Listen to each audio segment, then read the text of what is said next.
minggu intensif memang tidak akan diadakan, maksudnya diadakan tetapi dibuat secara atas talian. Dibuat atas talian dan peperiksaan PB pun, peperiksaan berterusan pun akan kita buat secara dalam talian. Maksudnya kita tak ada lagi kursus intensif secara fizikal, iaitu face to face, ya, disebabkan masalah COVID-19 yang masih lagi belum selesai. Jadi pihak pengurusan dan juga pihak pentadbiran pusat pengajian telah memutuskan untuk mentiadakan kursus intensif secara face to face, secara bersemuka. Sebaliknya kita akan buat secara atas talian, ya. So nanti jadual akan dikeluarkan, minta tengok jadual masing-masing, ya, untuk kita tengok bilakah tarikh khusus masalah PB, tarikh PB akan diadakan, ya.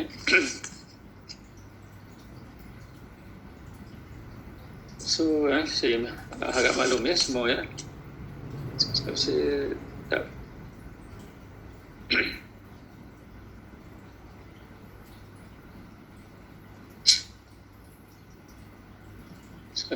okey, setakat ini dah ada 300 peserta masuk dalam kelas ni, ya.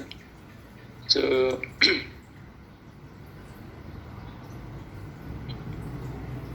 kita tak ada pilihan lain, ya, selain daripada kita terpaksa buat PP secara online. Jadi ini bukan kata di pusat pengajian jarak jauh saja, tapi boleh katakan ke semua pusat pengajian. Malahan pelajar-pelajar sepenuh masa pun akan membuat peperiksaan mereka juga secara dalam talian, ya. Jadi saya harap bila jadual keluar nanti mungkin kita akan buka waktu untuk mengambil peperiksaan tu 1 hari ataupun 2 hari. Itu bergantung. Jadi bila dapat jadual nanti, saya mengharapkan kepada semua dapat membuat perancangan. Maksud perancangan di sini adalah untuk menjadualkan cuti masing-masing, ya. Walaupun kita buat secara atas talian, tapi anda perlu juga ambil cuti untuk membuat PB.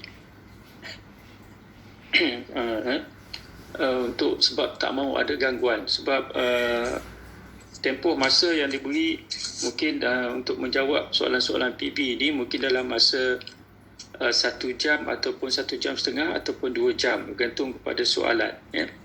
Tapi bagi kursus saya untuk JTW 241, so dengar baik-baik, untuk kursus saya 241, saya akan jalankan PB secara soalannya adalah soalan MCQ, iaitu soalan objektif, multiple choice questions,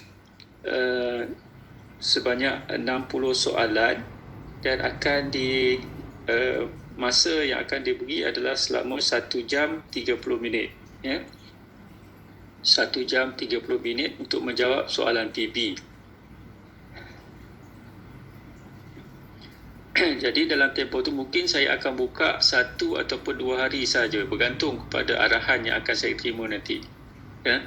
Kalau saya buka 1 hari saja, maksudnya daripada pagi sampai ke malam anda boleh buka waktu bila-bila masa sekalipun, tapi masa yang dibenarkan adalah hanya 1 jam 30 minit saja, ya.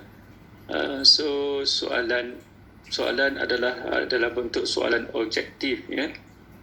Gitu.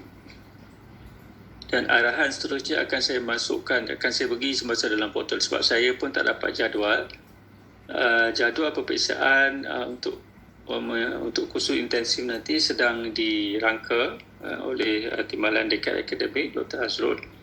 Bila dah dapat nanti, saya minta anda semua tolong schedulekan jadual masing-masing, ya, sebab ramai pelajar yang bukan hanya mengambil 1 kursus, ada yang ambil sampai 5-6 kursus, 8 kursus pun ada. Jadi anda perlu merancang masa yang betul, ya, untuk menjawab PB. Berkemungkinan dalam masa 1 hari anda akan ada 2 ataupun 3 PB. Itu sebab anda perlu rancang betul-betul masa, ya. Dan kalau boleh ambil cuti, ya, untuk untuk menjawab soalan-soalan dalam PB. masa tempoh